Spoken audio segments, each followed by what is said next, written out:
श्रीराम अश्वमेध का अश्व भ्रमण करता हुआ महर्षि वाल्मीकि के पुनीत आश्रम के समीप पहुंचा। प्रातःकाल का समय था। सीतापुत्र लव मुनि कुमारों के साथ समिधा लेने वन में गए थे। वहां उन्होंने यज्ञाश्व के भाल पर स्वर्ण पत्र पर अंकित पंक्तियां पढ़ते ही घोड़े को तुरंत पकड़कर एक वृक्ष से बांध दिया। उसी समय शत्रुघ्न के सेवक वहां पहुंच गए। वे मुनि बालकों से अश्व बांधने वाले व्यक्ति का पता पूछ ही रहे थे कि लव ने कहा, इस सुंदर अश्व को मैंने बांधा है, इसे छुड़ाने वाला मृत्यु का ग्रास बनेगा, अतः इससे दूर ही रहो।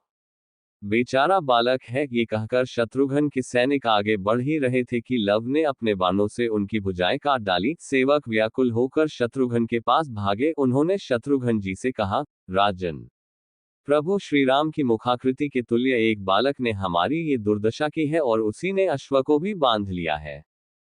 शत्रुघ्न कुपित होकर बालक को दंडित कर अश्व छुड़ा लाने के लिए चतुरंगिनी सेना के साथ अपने सेनापति कालजित को भेजा। सेनापति लव को देखकर समझाने का प्रयत्न करने लगे, किंतु लव ने कहा, मुझे इस घोड़े की आवश्यकता नहीं, किंतु इसके भाल पर सुवर्ण पत्र पर अंकित पंक्तियां मुझे युद्ध करने के लिए विवश कर रही हैं। तुम सुवर्ण पत्र यहाँ छोड़कर अश्व सहित सुरक्षित लौट सकते हो, अन्यथा युद्ध अनिवार्य है। लेकिन कालजित ने लव की बात अनसुनी कर दी और लव के साथ युद्ध करने लगा, किंतु वह लव के द्वारा मार डाला गया। उसकी अजेय वाहिनी को भी लव के असंख्य नुकीले तीरों से व्याकुल होकर पीछे हट जाना पड़ा, पर लव युद्ध करते ही रहे। भीषण संग्राम हुआ, प्रायः सभी वीर मार डाले गए। फिर तो हनुमान, पुष्कल आदि के साथ स्वयं शत्रुघ्न जी समर भूमि में उपस्थित होकर सीता कुमार लव से युद्ध करने लगे। महावीर शिरोमणि भरत नंदन पुष्कल कुछ ही देर में लव के बाणों से आहत होकर धराशायी हो गए। उन्हें मूर्छित देखते ही हनुमान जी लव से युद्ध करने लगे। उन्होंने लव पर अनेक वृक्षों एवं शिलाओं से प्रहार किया, किंतु लव ने अपने बाणों से उन सबको काटकर तिनके के समान टुकड़े टुकड़े कर दिए। तब हनुमान जी ने लव को अपनी पूंछ में लपेट लिया और आकाश में उड़ चले। लव ने अपनी सर्वशक्तिशाली जन्नी का स्मरण कर हनुमान जी की पूंछ में मुष्टि प्रहार किया। उससे हनुमान जी अत्यंत व्याकुल हो उठे और लव उनकी पूंछ से मुक्त हो गए। उन्होंने कुपित होकर हनुमान जी पर इतने तीक्ष्ण बाणों की वर्षा की, जिसे वे सहन न कर सके और पीड़ा से व्याकुल होकर मूर्छित हो गए। ये देखकर स्वयं शत्रुघ्न जी रथ पर आरूढ़ होकर सीतापुत्र से लोहा लेने के लिए आगे बढ़े। लव को पराजित करना अत्यंत कठिन था, किंतु शत्रुघ्न जी का एक भयानक बाण उनके वक्ष में प्रविष्ट हो गया, जिससे वे घायल होकर चेतना शून्य हो गए। लव के धरती पर गिरते ही शत्रुघ्न जी की सेना में हर्ष व्याप्त हो गया। शत्रुघ्न जी ने लव को अपने रथ में डालकर बंदी बना लिया। मुनि कुमारों से शत्रु द्वारा लव के पकड़े जाने का समाचार सुनकर माता सीता व्याकुल हो गई, किंतु लव के बड़े भाई कुश ने उन्हें धैर्य बंधाया और वे माता से समस्त अस्त्र शस्त्र एवं उनका अमोघ आशीर्वाद लेकर अपने अनुज लव को मुक्त करने रणभूमि की ओर चल पड़े। इधर रथ पर बंधे लव की चेतना लौट आई थी। उन्होंने अपने बड़े भाई को समर भूमि में उपस्थित देखा तो अपने को रथ से छुड़ाकर युद्ध के लिए कूद पड़े। फिर तो कुश ने पूर्व दिशा से और लव ने पश्चिम दिशा से शत्रुघ्न की सेना को घेर कर मारना आरंभ कर दिया। शत्रुघ्न अत्यंत कुपित होकर कुश से युद्ध करने लगे, किंतु कुश ने प्रतिज्ञापूर्वक 3 बाणों से उन्हें मूर्छित कर दिया। अब महाराज सुरथ सम्मुख आए, पर वे भी कुश के बाणों से मूर्छित हो गए।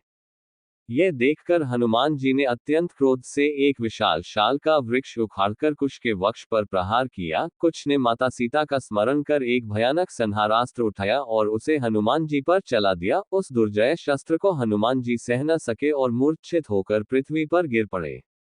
सीतापुत्र लव और कुश के भयानक प्रहार से शत्रुघ्न जी की सेना व्याकुल होकर पलायन करने लगी। तब वानरराज सुग्रीव अपने सैनिकों को प्रोत्साहित करते हुए कुश पर विशाल शिलाओं और वृक्षों से प्रहार करने लगे, किंतु कुश ने उन्हें भी शीघ्र ही वरुण पाश से दृढ़तापूर्वक बांध लिया। सुग्रीव धरती पर गिर पड़े, कुश विजयी हुए।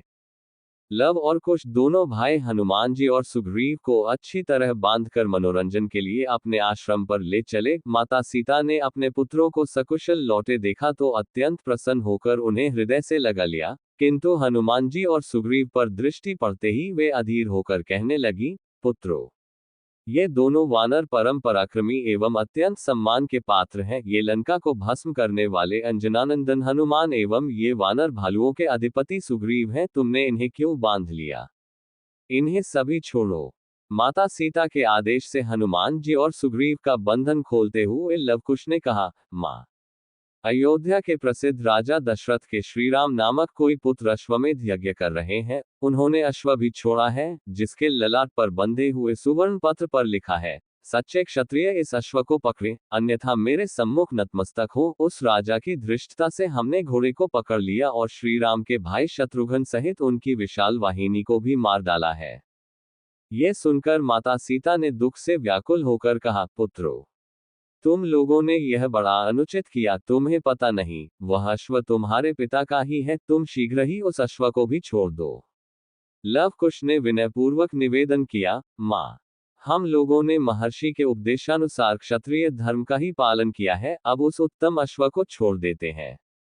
परम सती जनकनंदिनी ने अपने जीवन धन श्रीराम जी का ध्यान करते हुए कहा, यदि मैं मन, वाणी और कर्म से रघुनाथ जी के अतिरिक्त अन्य किसी का स्मरण नहीं करती तो शत्रुघ्न सहित उनकी सारी सेना पुनः जीवित हो जाए। उसी समय शत्रुघ्न जी के साथ उनकी सारी सेना जीवित हो गई। माता सीता ने हनुमान जी से पूछा, हनुमान, तुम जैसा अतुलित बलधाम एवं परम पराक्रमी वीर एक बालक से कैसे पराजित हो गया? हनुमान जी ने हाथ जोड़कर माता जानकी से निवेदन किया, माँ, हम पराजित कहाँ हुए, पुत्र पिता की आत्मा होता है। इस प्रकार ये दोनों कुमार तो मेरे स्वामी ही हैं। मेरे करुणानिधान भगवान ने हम लोगों का अहंकार देखकर ही ये लीला रची है। धार्मिक कथाओं से जुड़े रहने के लिए कृपया चैनल को सब्सक्राइब करें और लाइक करें।